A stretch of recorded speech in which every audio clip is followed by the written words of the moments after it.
Man, I'm full.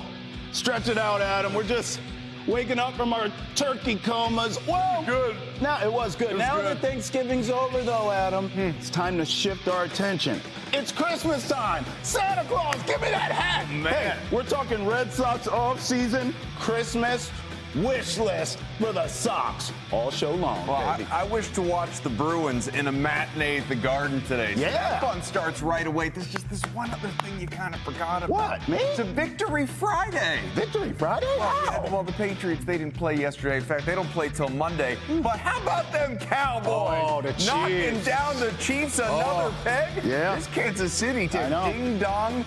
Now, Mahomes is dead. Maybe. We're going to get into all of it. Boston has entered the chat. Begins now. Yeah, baby, you hear us knocking. Let us in. Boston has entered the chat here inside our Salem 5 studios. Travis Thomas, Adam Kaufman. Hope everyone had a beautiful, fulfilling, Thanksgiving yesterday. Family, friends, Yeah. food, Tryptophan, football. sleep, naps, drunken arguments. Did you get that midday nap? I was in and out.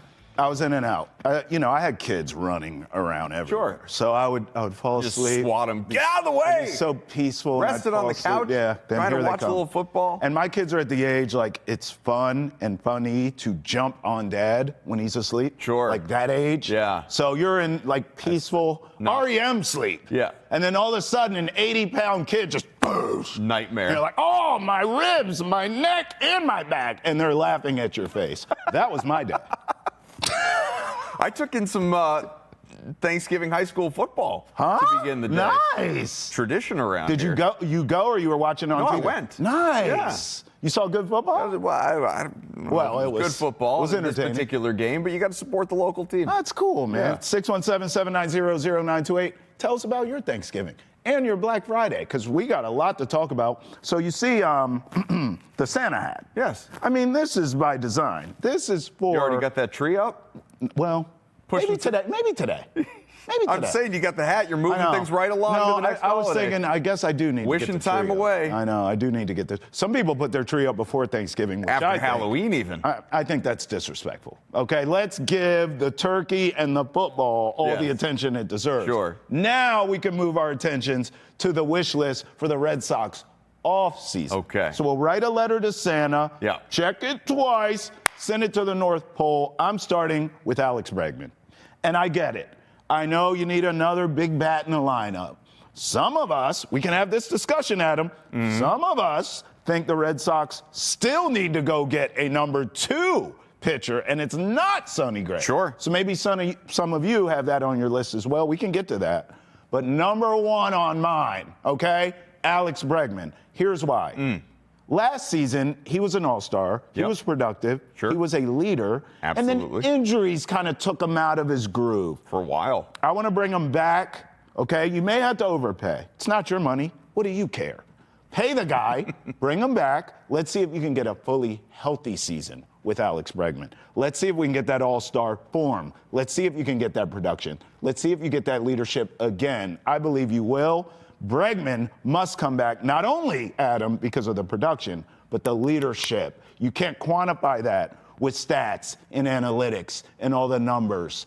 Pay the man because he's a leader, and these young kids believe in him in that clubhouse. So here's why I'm checking that list twice that you mentioned. I'm looking for 2 names. Okay. That's what I want. Well, I'm just saying he's top of my list. Sure, that's all. but I want multiple names. I'm buying into the hot stove and what's burning out there. You know, there's smoke, there's fire, maybe. John Heyman, who, of course, is a noted MLB insider, had a report in the last couple of days this week that Boston is considering signing up to 2 of 5 guys on this list that he put out. Now, one of those 2 is Alex Bregman. And I think a lot of us would like to believe, while not a foregone conclusion by any stretch when your agent is Scott Boras, especially when Bregman, we don't know, it's too early to say. I hope this is not the case. He could be a bit of a mercenary. Yeah. He could be looking for that payday. He had so many great years in Houston, winning championships. This is just 1 year in Boston. He doesn't have any loyalty to the Red Sox. It's not as though he has this expectation to come back. Hell, people in Houston might have felt that way about him, and you know what? He left. Yeah. So I hope he's back. I want him in that clubhouse. I want him in the middle of that order. I think he is absolutely a guy that still brings value, and I think he is due whatever payday it is that he is going to earn out there on the open market. I hope the Red Sox are right there ready to match it from a Detroit, a Houston, whoever it else. Toronto? I don't know. I mean, it depends scary? how aggressive the Blue Jays want to get in their pursuit of, they were just in the World Series. They're looking to get back, obviously. Man. They just paid Dylan Cease. We'll talk about that. Handed him $200+ million. Bo Bichette's available. They might be looking, obviously, bring him back and keep the hometown kid around. Or you swap out. That thing. Bichette, we'll see. You let Bichette walk and you get Bregman. We will see. But Bregman is on that list. The others, you're probably thinking, all right, well, that's one. Who else is on that list of this up to 5? Well, Pete Alonso is on the list. Kyle Schwarber is on the list. JT Realmuto, who the Red Sox have already been linked to in a different report, on that list.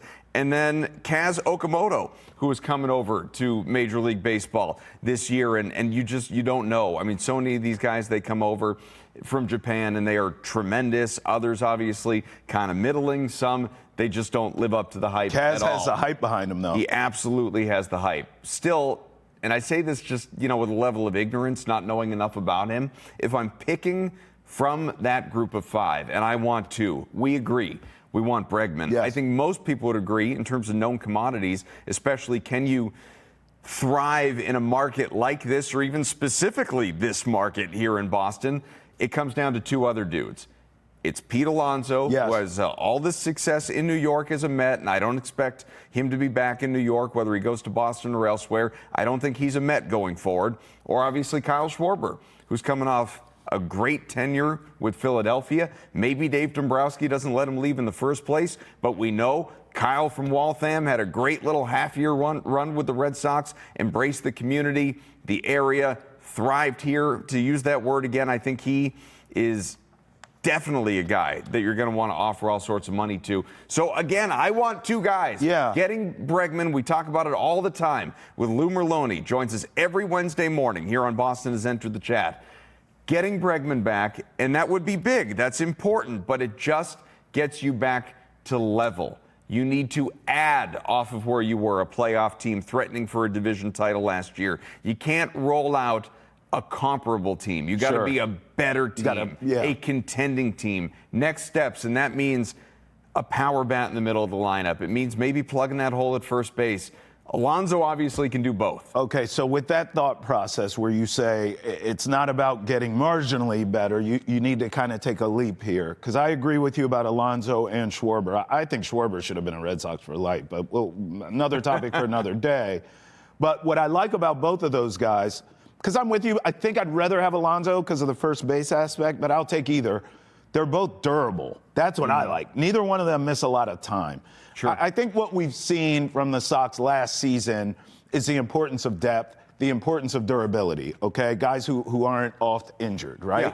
So either one, Alonso or Schwarber, works for me because they're both available. Here's what I'll ask you, though, sort of piggybacking off of your point about getting over the hump, getting another leap.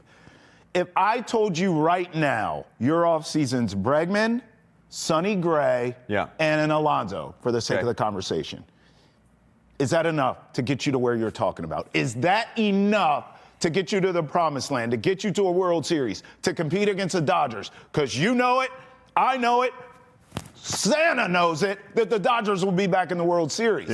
Are we firing up the duck boats with the Sonny Gray, Bregman, Pete Alonso offseason, or is that going to come up short?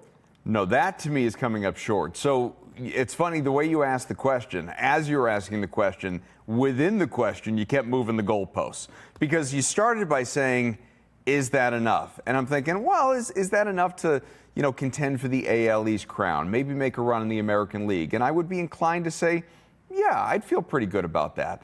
But you start talking about being a legitimate World Series contender. Well, that's the goal, isn't it? Competing with the Dodgers and all these things. Of course, that's the goal. But to me, then it's not enough. Okay. Then you need a legitimate number 2 starter, which, listen, if Sonny Gray, who was a runner-up for the Cy Young 2 years ago, And at his advanced baseball age, I know pitchers are going deeper into their careers, but still, like 35, 36, 36. I know he's not 37. He's entering his age 36 year, but you get the idea. These guys that are in their mid-30s, you just don't know. Could he break down? Could he miss time? Is he going to replicate what he did last year? He's been durable, Adam. Durable, yes. He didn't miss a start last year, but are you happy with the numbers he put up last year? Right. And I know Craig Breslow and company in baseball ops for the Red Sox would probably sit here and say, well, look at the FIP and look at the, whatever else, dive into the advanced metrics. And I mean, the strikeout to walk ratio is incredible. It's right there with Garrett Crochet.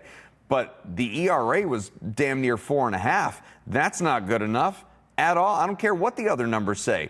I'm not going to say that's just bad luck, and I'm sure some of the numbers do support that. But for me, I'm not going to sit here and scream bad luck. I don't think any Red Sox fan, any true diehard Red Sox fan out there watching would sit there and say, Sonny Gray is your number 2 option, bumping down Brian Bayo to 3, Lucas Giolito is assuming gone. Yeah, he's gone. Like that's not enough. It'll be one of the young boys. It'll be Early or Tolley or whoever. If you tell me that Sonny Gray is your number 3, I love that. And you're bringing in a Hunter Green, a Joe Ryan, a Framber Valdez, somebody like that, because again, Dylan Cease is gone. He went and got paid by the Blue Jays. Something like that. I'm ecstatic. Yeah, that's enough. Hell yeah, that's enough. Yeah. Sonny Gray as your number 2. We've moved on to the bats. That's not enough. Is there a way to offset it?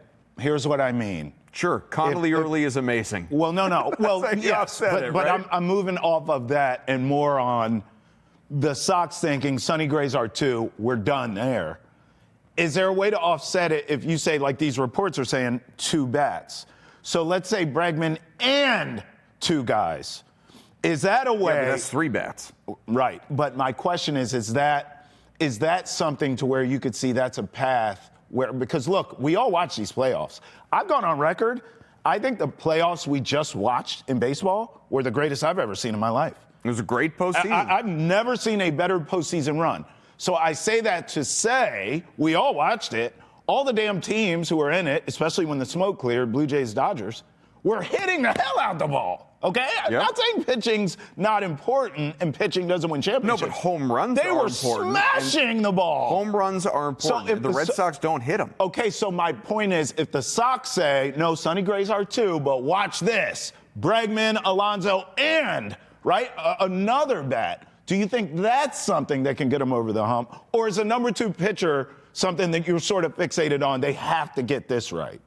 I know they had their offensive issues in New York in the wild card series, the best of 3, no doubt about it. And not having Roman Anthony, who you hope to have for an entire healthy season next year, goes a long way to help that. But ultimately, what did we come out of that series saying?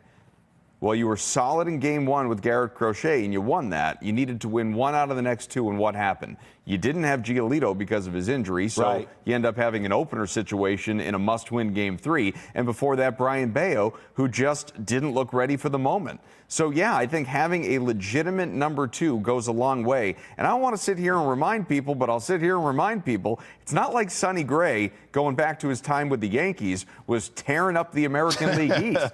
He wasn't. Yeah. He had a lot of trouble in division. He did. And he wasn't so great at Fenway Park, by the way. He didn't love New York either. A lot of people said he struggled with the media size and all that kind of nonsense. Well, I'm not going to play into that too much because, remember, he had a no-trade clause. He had to accept the deal to Boston. So it's not like he just got thrust here. He's not afraid to come in here. He's fully capable of coming and having success mentally as a Red Sox, but he's got to deliver on the field.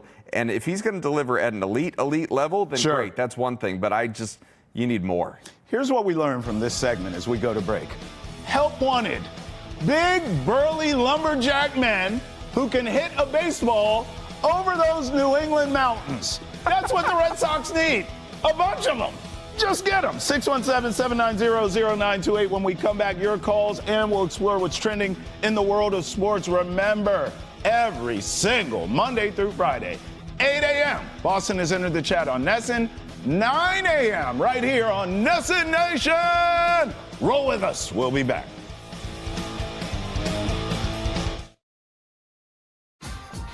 Back here in our Salem 5 studios, Boston has entered the chat, as you know, 8 to 9 on Nesson, 9 to 10 Nesson Nation. Every Monday through Friday, Trav, Adam, and look, it's time for what's trending in the world of sports. We got some fun stuff coming your way. We got some movement on the diamond as well. How the Red Sox going to react to this in division. But we begin with more football. Good. We got a Black Friday game today here, Trav. Only the third one in the NFL. There it is, NFL on Prime Video. Bears, Eagles, hashtag Black Friday NFL. Yeah. These two teams, it was fun while it lasted to say the Eagles. That's because the alliance, it ends here. Yes, For those that haven't been paying attention, both these teams, they sit at 8-3. Chicago, in fact, has won 4 in a row. But they've been helping each other out. The Eagles, they've been taking down teams in the NFC North. The Bears, they've been beating up teams in the NFC East.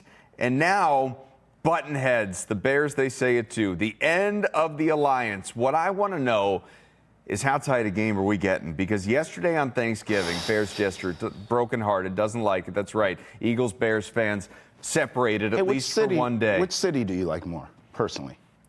So I haven't spent a lot of time in Chicago. I went when I was a teenager. Yeah, I did a little baseball road trip, actually, where I did a Cubs game in the afternoon and a White Sox game at night. It was incredible. What do you mean you didn't spend time in Chicago? Yeah, That's an amazing. What are you talking about? Right, but that was a day. I didn't like walk the city. I didn't do all the tours. That's a hell of a day. It was an awesome day. I would do it again. When are we road tripping?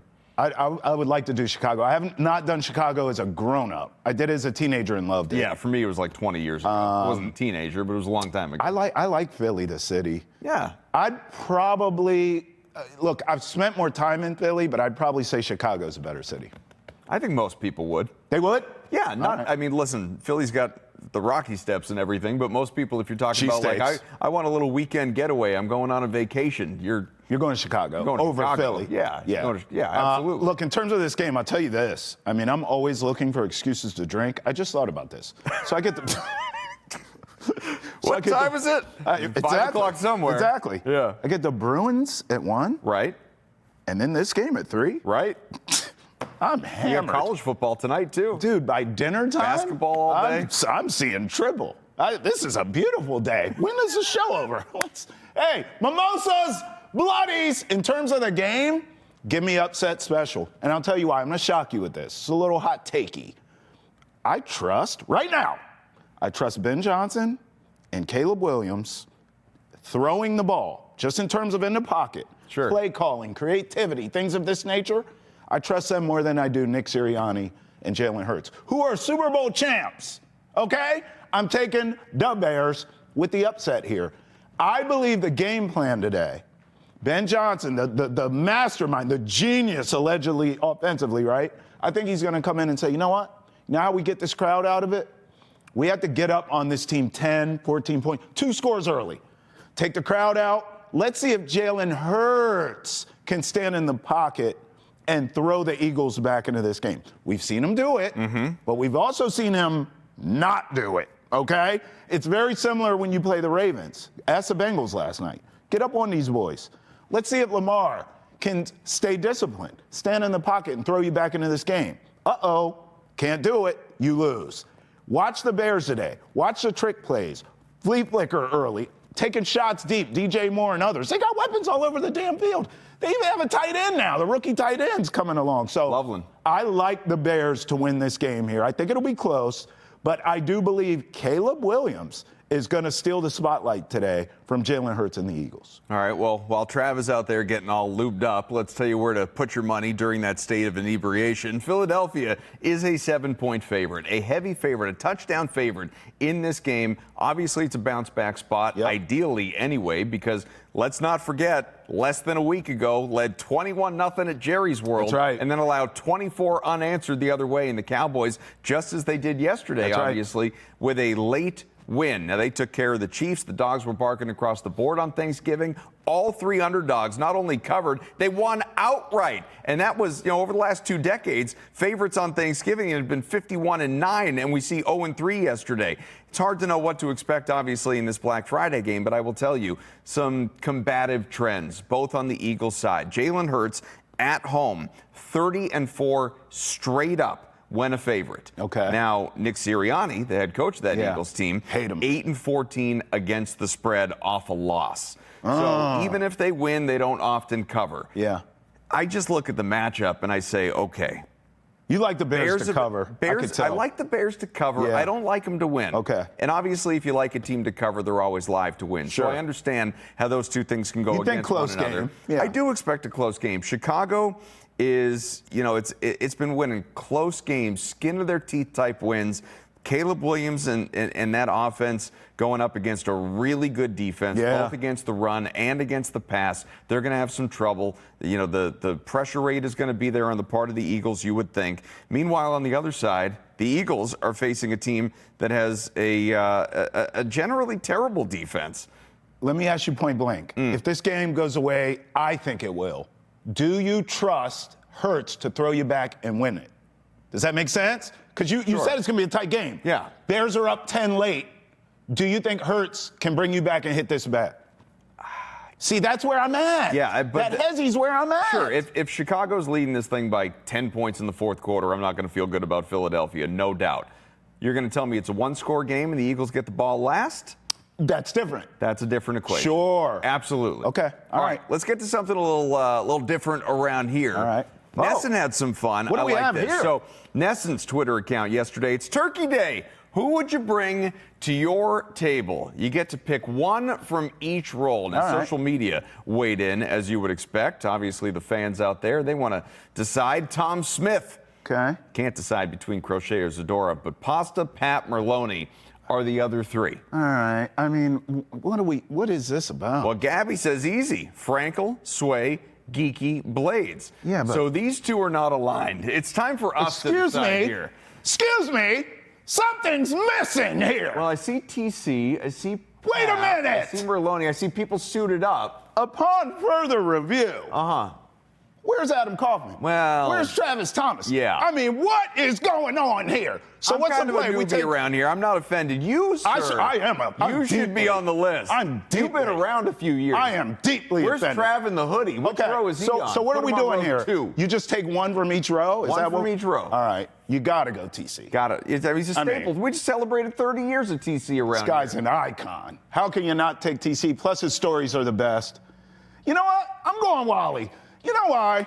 I told you I like to drink. Wally at the lunch table when you had a view, I mean, that's pure entertainment. Table. Wally might be taking up too much space. No. That's a Don't you mascot setup that Don't you mascot body shame Wally. I'm taking pasta. Give me 5. We're talking food here. We're having dinner. Bring pasta to the table. All right. And then I mentioned there would be drinking at my table. You gotta go Pap, okay? Pap's a drinking wild man. All-Stars. Pap. Where's He's the first Bud Light team. Box on his head. Exactly. And then down here, the godfather of baseball, baby. You gotta go Lou Merloni. Yeah. I'm sorry, I know I went all Red Sox. What do you want from me? Lou Merloni, the godfather of baseball. Pap, first team all-star drinking. Wally, the mascot, and then TC with his stories. My table's gonna be off the hook. But please, Nesson, I'm begging you. I'm working my butt off for you. Can I get on this graphic next Thanksgiving?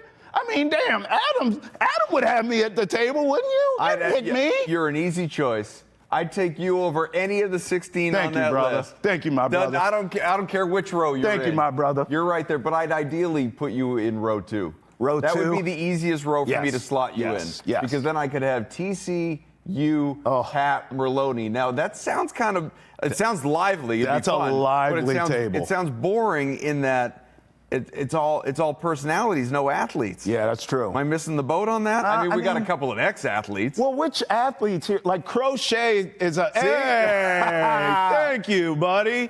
Crochet is a Viking. Like he's gonna sit there, but he's not gonna talk much. I don't know much about Frankel.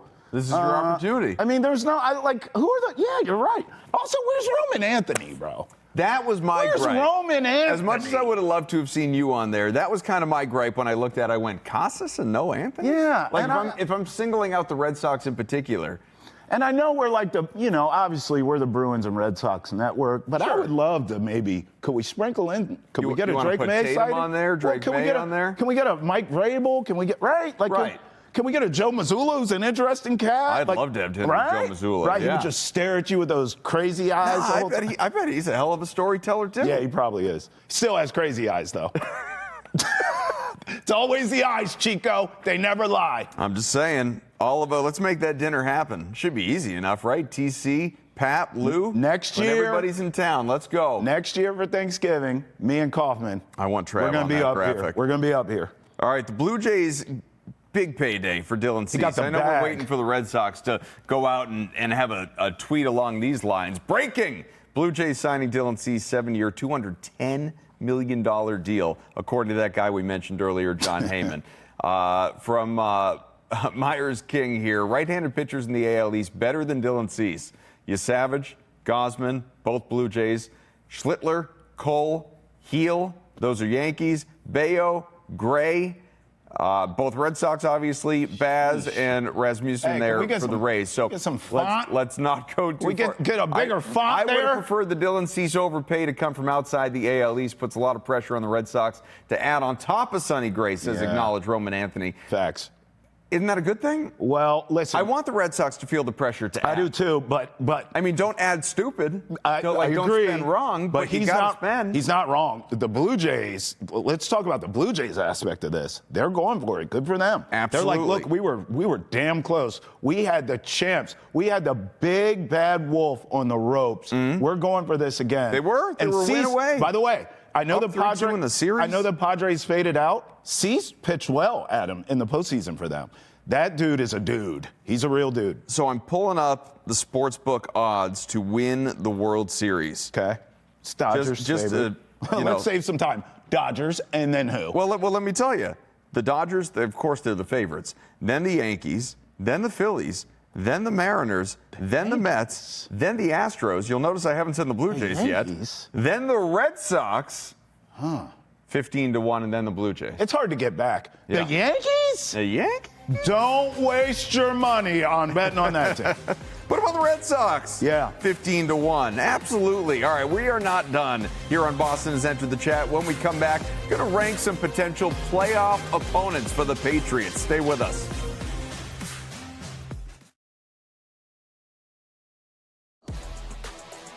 Check this out. Patriots, Broncos, Colts, Steelers, Chargers. That is your 1 through 5 in the AFC playoff race right now, which is a reminder that, yes, your 10-2 Patriots who are getting ready to face the Giants coming up on Monday night. I wanted to say Chargers. The Giants on Monday night. Thank God it's the Giants. Not the good. Well, Jackson Dart's coming back. That means they're sitting here well positioned to make their road to a first-round bye in the AFC that much easier. We'll see. But after that group of 5, you've got Jacksonville, Buffalo, Jags, Bills hanging on in playoff spots, but on the bubble, in the hunt. Call it what you will. The Texans, the Chiefs, the Ravens. Again, Chiefs-Ravens coming off of losses on Thanksgiving. So they're hanging on by a thread, my man. All due respect to the Dolphins, the Bengals who won yesterday, the Browns, the Raiders, the Jets, they ain't making Titans. No, sir. And you see many of these teams that we're talking about on this gorgeous graphic behind us right here. You will notice if you look at those logos, though, you're not seeing a couple of those teams at the top of the conference with you, the Broncos and the Colts. That's because these are teams that are perceived to move along, just like you in the postseason, that may have that first-round bye, that if you're seeing them, it's the AFC title game, Although, you guys have been paying attention to the Daniel Jones news? He's been playing on essentially a broken leg. Right. He's banged up. I mean, fibula's a problem right now. Remember, they just lost to the Chiefs. Was that last week? So keep your eyes on the Colts. They could be coming on down. So we want to think about, who do we want to see? Who do you want to see the Patriots face in the postseason, whether that is, heaven forbid, wild card round or skipping a step to the divisional round? Coming into Foxborough, who is the ideal opponent on the other side? So we've got a bunch of options, obviously, to go through. We're going to rank them 1 through 7. We have not done this in advance. No. We've maybe thought about it individually, but we're going to build this together. Okay. A little cumulative 1 through 7. Who is the number 1 team on your list of all these teams that I want to play? That you want to play? I'm going to take the Jaguars. Same. Look, and I'm sure we could talk about this together. Sure. I'm sure we have the same reasoning. I don't trust Trevor Lawrence. This ain't Clemson no more. What has he done in the NFL? I get it. Big, strong, good-looking, can throw a football over the mountains. Yeah, he's good. He looks like Thor. Don't do that.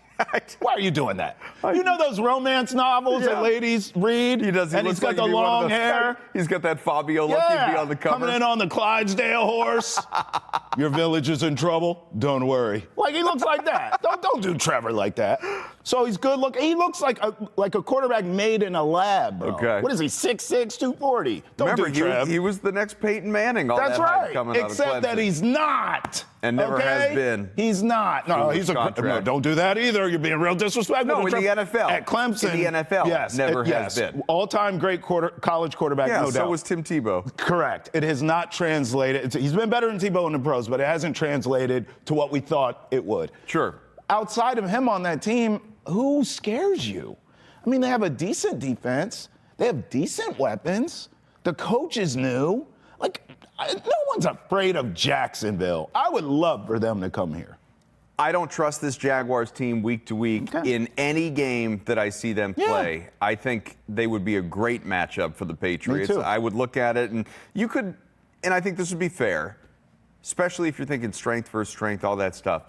Number 1 run defense in the NFL today, the Jacksonville Jaguars. Wow. Thing is, as much as the Patriots would like to run, and as much as we do think of Travion Henderson, occasionally Ramondre Stevenson, it is not the number 1 strength of this team. It is what Drake May is doing with the football in his hands. And the Jaguars have a bottom 10 pass defense. So that's a secondary I want to exploit. I want to go against that Jaguars team. Absolutely number 1 on my list. Who is number 2 for you? I'm going to go Chargers. Okay. And I want to preface my comments by saying I will be betting on this team, the Chargers, to win the Super Bowl next season. I think they're a really good offseason away.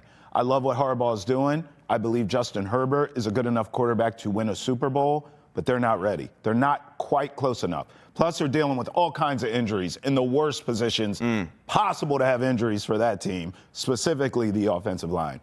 But as they start to get healthier, I think they could be a dangerous team down this stretch of the season. I wouldn't lose sleep with the Chargers coming here, but that is a losable game for the Patriots. I just think they're a year sort of behind schedule. I think next season, as long as the Chargers can get a decent run game, maybe a running back, whether draft or free agency or trade in the offseason, upgrade that offensive line. Harbaugh just keeps being Harbaugh. Another offseason with Herbert, with those two. Here come the Chargers, but not this season. So for me, the Chargers are actually 3rd on the list. Now, this is a team that's 25th in the red zone. Of course, that's getting into the 20 and, converting with a touchdown. A field goal obviously does not help your percentages. This team only gets into the end zone when it's inside the 20 there 50% of the time. So again, that is tied for 25th in the NFL right now. But it's a top 5 total defense, 4th against the pass. And we know what the offensive weapons are when healthy. Herbert, obviously Ladd McConkey, who I think the world of. I wish he was a Patriot, and he should have been. Keenan Allen, Johnston when he is right. The run game, if Hampton is right, all of that. I think the Chargers, despite the way they flamed out in the postseason in that one game with Herbert getting intercepted 4 times by the Texans last year, I think they're incredibly dangerous. I bumped them down a peg. The team that I look at number 2 is maybe the team you have at number 3, and that's the Steelers. It is. This Steelers team, you can look at them and look at their efficiency in the red zone. They are excellent. Damn near 70%. They are top 5 in the red zone offensively. But it's a bottom 5 total defense. Last against the pass. Again, we're talking about the strengths of Drake May. And more to the point, you're talking about like losable games, all that. It's a game the Patriots already did lose. Yeah. That they gave away. They should have won. It was 21-14 in week 3 back at home. If you can remember it, that's the last time the Patriots lost a game. Yep. This 9-game winning streak has come ever since then. And that should have been a win, Trav. Yep. You had 5 turnovers in that game, 2 in the red zone, inside the 5-yard line of scoring. You absolutely gave it away. Steelers didn't win it. You lost it. That's right. So that, to me,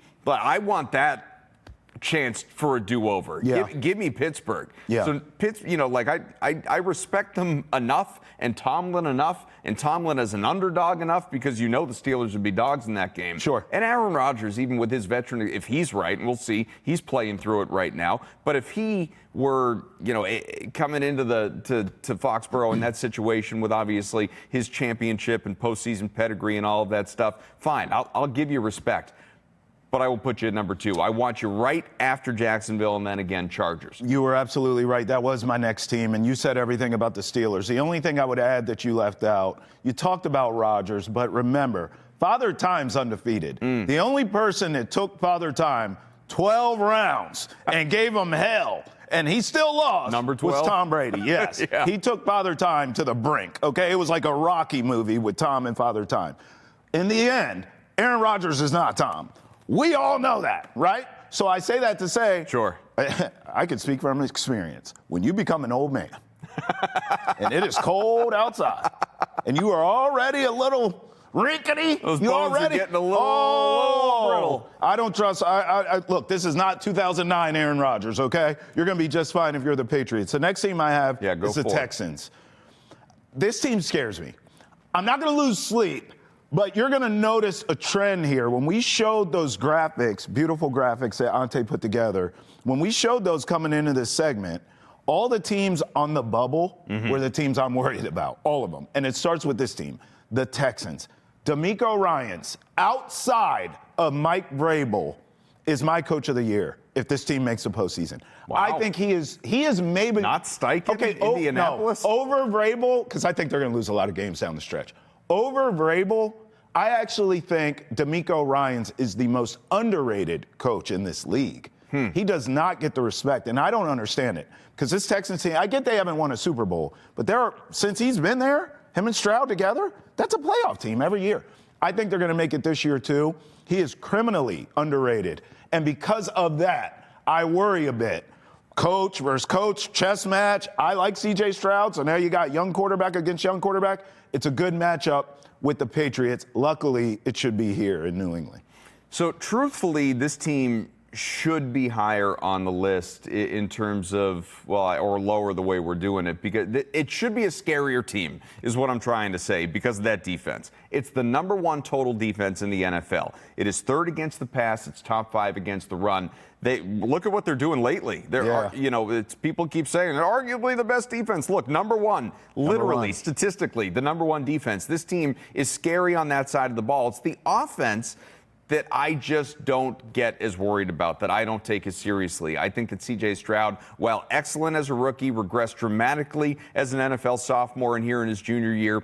Obviously, there have been the injuries. He's been in and out of the lineup, but I just don't view him as a huge threat. Now, Nico Collins, who he throws the ball to, that guy scares the hell out of me. So I'm not going to say the offense isn't real or doesn't have potential or can't beat you or any of that. We're seeing that even with Davis Mills, they've gone out and they've won some games. So I think the Texans, it's a good team, but still, it's 31st in the red zone. This team, when it gets inside the 20, generally it's that whole bend but don't break on the defensive side of the ball. Like, we'll let you in here. We're going to hold you to a field goal because they don't find a way to score. So I think they're appropriately middle of the pack. You have them 4. I also have them 4 on that 1 through 7 right now. So let's go to 5. Now, the teams we've not talked about yet are the Ravens, the Bills, the Chiefs. All right? Teams that obviously all have, in the case of the Chiefs, championship experience and pedigree. In the case of all 3 of these teams, excellent MVP-level quarterbacks. How do you go about ranking them in terms of, I want you first? Who's next on the list? I'm going Josh Allen and the Bills, and I already hear you at home. I hear you. Trav, we went into Buffalo. We already beat them. Let's see what happens when they come here, okay? And then if you get a third matchup come postseason,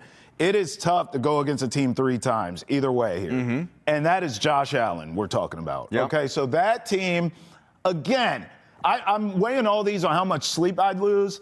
I'm tossing and turning a bit. I'm not losing sleep. It's a restless sleep with the Bills playoff game here in New England. But I do think the Patriots can beat them again, but that concerns me. Anytime I see that Josh Allen guy, anytime you have a divisional rival, an opponent that knows you well like the Bills do, I'm getting restless sleep there.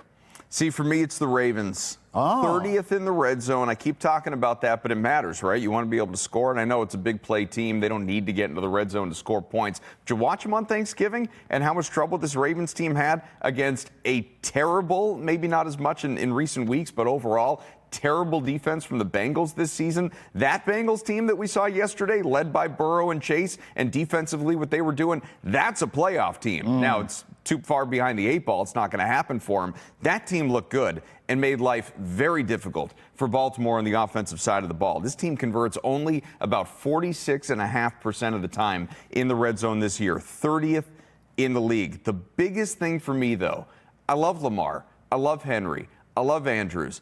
Love Flowers. Like, there are weapons on offense. Yeah. They got guys. There's no doubt about it. All these teams, they got guys. But that defense sucks. Honestly, it's awful. They've sucked all year. Bottom 10 total defense, bottom 10 against the pass. They're terrible. That, to me, I'm not going to say I want the Ravens over the Jaguars, the Steelers, the Chargers, the Texans, but if we're getting into, like, the elite of the elite in the NFL, again, this team may not even make the playoffs, but if they do, I don't really want to see them, but I want to see them more than a couple of these other teams. So they, to me, are 5th. We're going to learn a lot about the Ravens. So those are my last two. I have Chiefs and Ravens in terms of who I don't want to see. And it's only because of the quarterbacks. Because right now, you look how both are playing. They're playing like trash. I mean, but in the end, Lamar and Mahomes, I am losing sleep. I don't give a damn about the team surrounding them. Those two guys can take over a game. I think we're going to learn a lot about the Ravens, though. Listen to these last 5 games. Steelers at Bengals now with Burrow, so they get them again. They host New England, as we know. They go to Green Bay, and then they end the season with the Steelers. I mean, you're going to learn a lot about that team and that defense that you said sucks down the stretch here.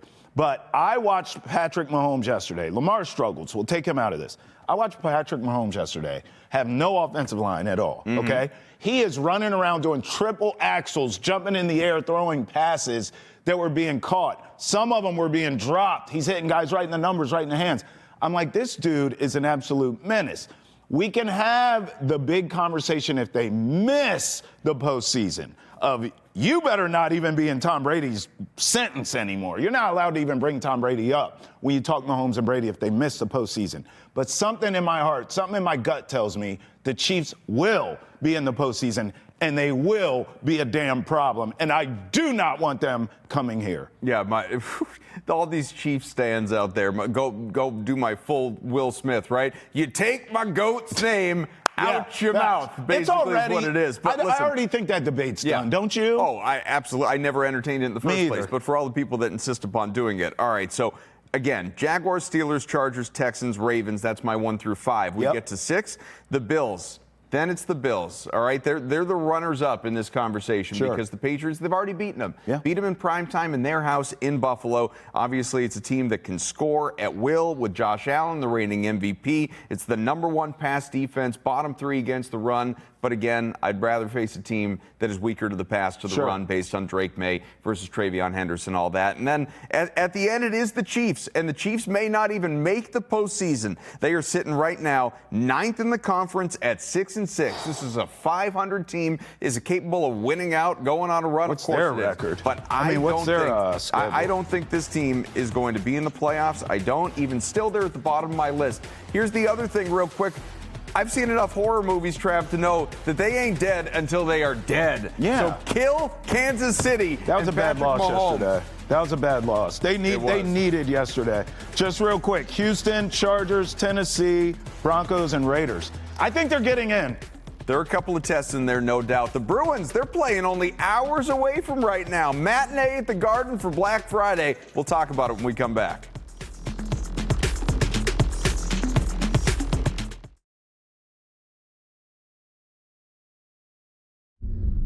You know, we came into the trip wanting to, you know, at least be 500 on it, and felt like we left some points in California in a couple of those games. So we knew we wanted to come out and you know, play this game really hard and finish off the road trip and then head back home for Thanksgiving. So boys battled hard tonight, and we got the 2 points. Wasn't pretty all the time, but we battled and we got it done, and now have a good Thanksgiving tomorrow. Tanner Janot letting you know my boys got heart, cuz, as we welcome you back inside the Salem 5 studios. Travis Thomas, Adam Kaufman, taking your phone calls per usual. 617-790-0928.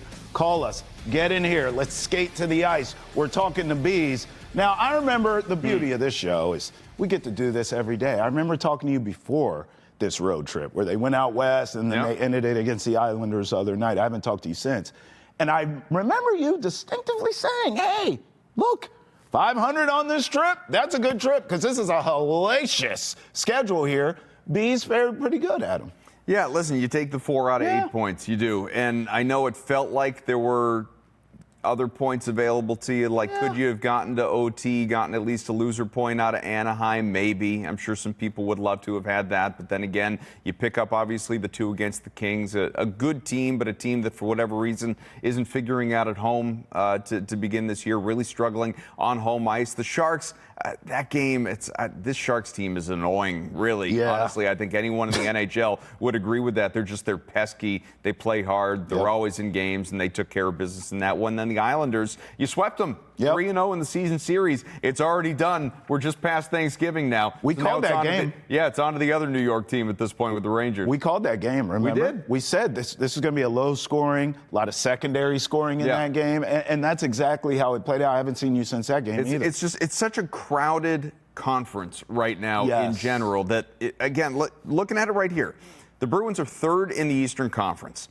They are tied for 2nd, technically, with the Senators at 28 points, but they have 2 extra games played, so again, they're 3rd. The Rangers, who you're going to see today at the Garden, 1 p.m., make sure you check it out, they have 26 points. And it's like, oh, they're only 2 points behind the Bruins. They must be right there. They're not. No. In fact, they're 1 point out of a wild card spot right now because the Islanders, the Penguins, the Canadiens, the Flyers, the Red Wings, the Blue Jackets are all ahead of the Rangers in the standings. That's how just I keep using the word crowded. It's all these teams are just so jumbled together at 26, 27, 28 points. It's the East is wide open in terms of the parity right now. And we've got a lot of season left. It's not like we're coming down to the wire at this point in time. But going back to the Islanders game, to your point, you had Jeremy Swayman standing on his head just after a birthday, has a season-high 44 saves in this game. He was amazing, including 23 in the 3rd period of the contest. And whether it was Janot or Alex Steves had 2 goals in this game. It was his first career multi-goal game. So we were begging, sitting here in these chairs, begging for, not that we don't love Morgan Geekie around here or David Pasternak or some of these top-line guys, but it's like they need help. They need help. You got to have some secondary guys, some of these more role player type guys to step in and give you some depth scoring. And that's how you beat the Islanders. Swayman standing on his head in a game that you were outshot by like 30 and still won the game, and guys that are less heralded putting points on the board. Tanner Janot spoke about that. Alex Steves specifically stepping up and secondary scoring with this game. Take a listen. What's it like seeing a guy like Alex Steves, who's kind of stepped up for the forward group, get rewarded tonight? Yeah, it's awesome. I mean, this year it's been a lot of that, just, counting on some guys to, step up their games a little bit. And I think he's been playing great the entire time he's been up here. He's, he's physical, he's fast, he's hard on pucks. And yeah, he got rewarded tonight just by going hard to the net. And in the second one there, Mincy made a great play and he buried it. So really happy for him. They're going to need that today at home against the Rangers as well. Now, I'll say this, going back to your sort of Eastern Conference point, big picture, this is why the NFL's king, because parity, right? I mean, year in, year out, you go from worst to first. There's teams that you think, they're no good, and you look up, they're fighting for a wild card. It's happening in the Eastern Conference right now in the NHL, too. I mean, you talk about all those teams at the top of the Eastern Conference right now, including the Bruins. But if you look at the bottom of the barrel, there's teams that are going to figure it out. Even this Rangers team. The Rangers team now, they beat the Blues, they beat the Canes. They're on a little win streak. They're starting to play better, right? But if you look at the bottom of the Eastern Conference right now, you see teams like these Rangers who are underachieving. You see teams like the Panthers. The Panthers, we know damn well the Panthers are coming. You see teams like the Maple Leafs. You know they're going to figure it out in the regular season because that's what they are. They're paper champions. They don't lose until it counts in the playoffs, but they'll figure it out in the regular season. So as you talk about how this Eastern Conference is crowded, Adam, I think that's not going to change all year long because some of the bottom feeders are going to come up as well. No, I agree with you, and obviously you cited a couple of the specific ones. The Rangers, and hopefully they don't beat the Bruins today, but they're going to find a way to put up points as the season moves along. The Panthers, absolutely. This is the two-time defending champs we're talking about, and it's not like that roster turned over. That's right. Brad Marchand, the rest of this group, they're going to find a way. They're going to get into the playoffs and wreak havoc. Potentially, anyway, they'll at least be in the mix to do so. So, yeah, I don't know. It's hard to look at it right now and say, have the who falls out conversation. Sure. I feel like that's, it's a little premature. Well, teams have only played 23, 25 games, somewhere in that range. We got basically 3/4 of the season left to go. But absolutely, it's going to shake up. And this is what's so challenging about a team like the Bruins that has, I think by its own admission, overachieved to this point. You're trying to just hang around and be in the conversation. So far, the Bruins are doing a great job of doing that. A big part of it, and I think this could play, make a difference, play an impact, whatever it is today, special teams. This Bruins team is top 5 on the power play, converting about 25% of the time, whereas the Rangers are damn near 20th. The Bruins on the penalty kill have just gotten better and better and better. There was a little slump for a little bit, but now are on the right side of history again and are into the top 10. I think they're sitting 7th right now at about 84%. The Rangers, similar to the power play, they're 19th. Yeah. So the Bruins, both PP and the PK, a rather,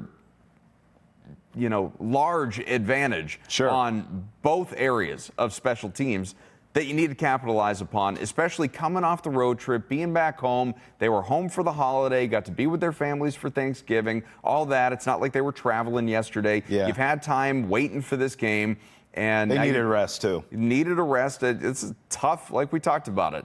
You used the word hellacious, like a gauntlet of a trip out west that you wrap up back east. So you didn't have a tough travel back, obviously, from New York. You got to finish there on the island, which is nice. But now you're home against a hungry Rangers team that has been very inconsistent this year. Go out, score first, score early, make them play from behind, get the party started early because, again, it's a 1 o'clock game.